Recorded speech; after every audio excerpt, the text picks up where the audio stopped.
এক বছরের ভিতরে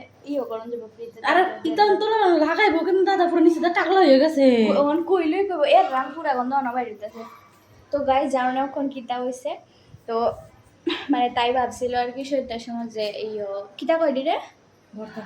পেঁয়াজের ভর্তা করবো। তো এখানে পেঁয়াজের সব কিছু তাই করছো কাইটা টাইটা রেডি করছে ওইখানে তো এখনো বাকলা হয়েছে। তো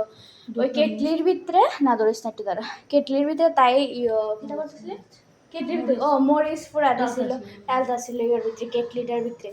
মানে একটু বসাইছিল আর মানে কেটলি পুরা নিচে দিয়ে সুইটটা এবার শান্ত পুরা দেখা যাচ্ছে আমরা কাছে যাইতেছি না দেখো পুরা দেখো কিতা হয়েছে কেটলির অবস্থাটা পুরাটা সুইটটা তারাইয়া পড়ছে মানে হঠাৎ করে রুমে পুরা ধোয়া বাইরিতেছিল ভিতরটা একটু দেখাই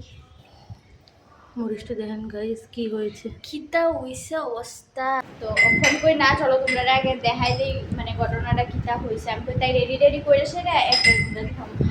ভগবান কর না তুই আগে থেকে ভিডিও কর। তো এই ঘটনা এখন তাই রেডি করতেছে তো ফুল বানায় সেটা একটাবার তোমরা দেখাবো এখন আমরা ভাবতেছি যে এটারে কেমনে ঠিক করাতে যাইবো বা কিতা হইব। তো চলো দেখা যাক কিতা তোমরা সব কিছু জানাবো